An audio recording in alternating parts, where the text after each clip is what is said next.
Feint, three-step feint. The three-step feint is a part of the handball team's ABC and is considered to be one of the most used feints within the sport. The shooter, moving forward at a high speed, catches the ball and takes one big step to the left. Thereafter, he sets off with great speed and power to the right, and after the third step, he jumps up and launches his shot. To succeed with the three-step feint, there are some important details you need to pay attention to. Number 1 is to have enough strength in your legs to execute the feint properly. Number 2 is make sure you have the proper distance between yourself and the defender throughout the entire movement.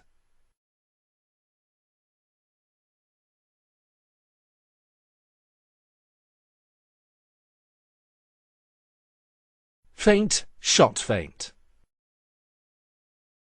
The goal for the shooter is to leave the defender passive and rooted on the spot. If he succeeds, he has a better chance of launching the shot above the defender. In order to pull off the feint, you have to execute it clearly and make sure you have power left in your legs to jump up and launch your shot.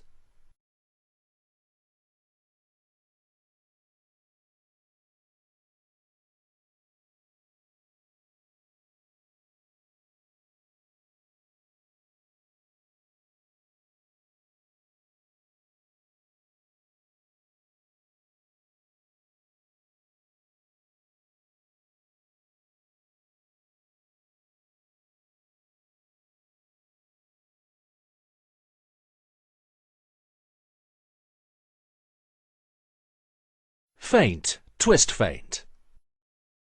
In this video sequence, the flow of the shooter's movement is crucial. It enables him to maintain the force of the rotation all the way to the actual shot. The shooter wants the defender to believe that he will launch an underarm shot. Thanks to a major shooting feint, the defender comes down low on his left foot. This is when the shooter turns and launches the twist feint. If the shooter has calculated his timing right, he has 2 more steps left to twist around and launch his shot.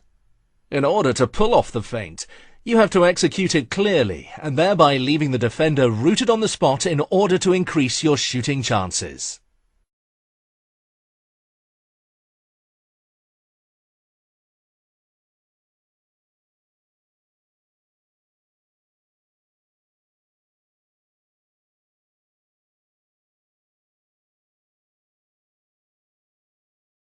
Passing between legs. To pass the ball onto the line player, in this case the pivot player, is a challenge. The key is to find space for the pass to the line player. As it turns out, there is a lot of space around the defender's legs.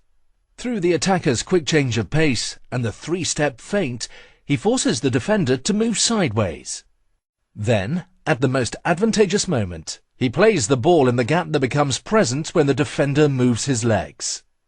From the line player's pivot point of view, it is important that he moves along with the movement of his teammate, enabling him to catch the ball, twist around to get round the defender, and last but not least, score a goal. Please notice the timing of the attacker when he plays the ball between the defender's legs.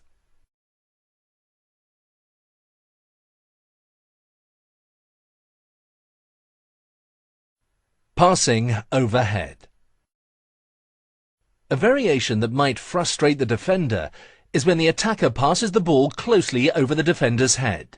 To succeed, you have to trick the defender to lower his hands.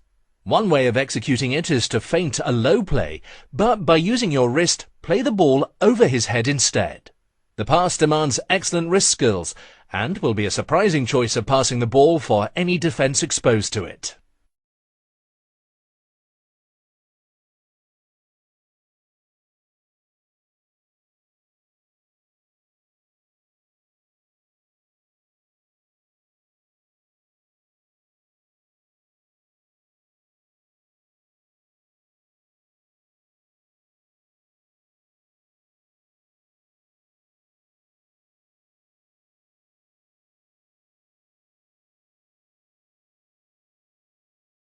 Pivot, twist away from defender.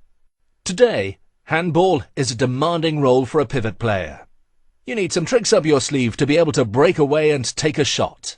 The defender is holding on to the pivot player.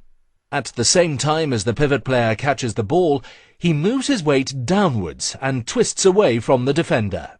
What will decide if he succeeds in breaking loose is that when twisting away, he must block the arm of the defender at the same time.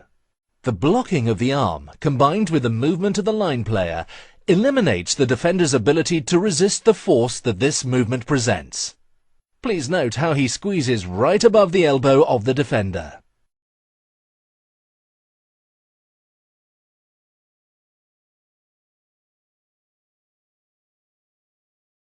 Penalty throw, lob. If you are facing an offensive goalkeeper, a lob could be very effective. As a shooter, it is important that you try to get the goalkeeper to make the first move. Make a small body feint or go for a really powerful shot to get the goalkeeper moving.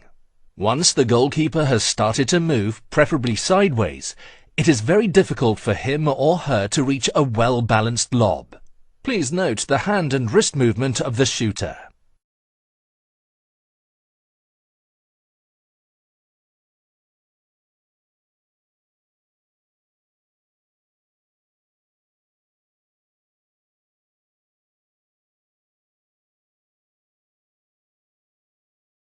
Penalty throw, thumbscrew. A variation of the penalty shot is the so-called thumbscrew, which, accompanied with a flick of the wrist, can be very effective and spectacular.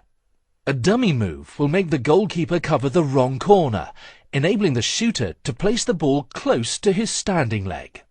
Please note the flick and twist of the wrist and the effect it has on the trajectory of the ball.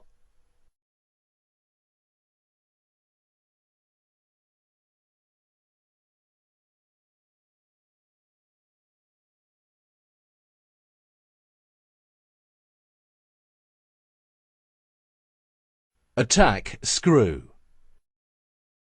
The key here is for the attacker to make the jump as high as possible and thereby gain time needed to finish his shot. By raising his arm and at the same time changing the angle of his upper torso, the attacker wants the goalkeeper to believe that he will shoot the ball in the nearest corner. But at the highest point of his jump there is a sudden change. He lowers his hand, and with a flick of the wrist, he places the ball beyond the reach of the goalkeeper. Please note the attacker's body positioning, paying attention to the angle of his upper torso, and also note the flick of his wrist and the spin that is put on the ball.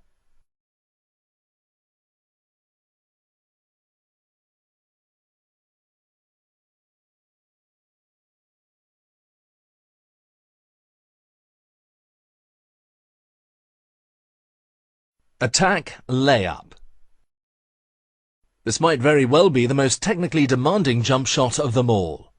First and foremost, a quick high jump is needed in order to gain as much time and favourable angle as possible. With his lower arm, the wingman wants the goalkeeper to think that he will shoot in the far corner. As the goalkeeper comes down from his covering top position, the wingman, acting with perfect timing, makes a layup movement and shoots the ball past the top of the goalkeeper's head.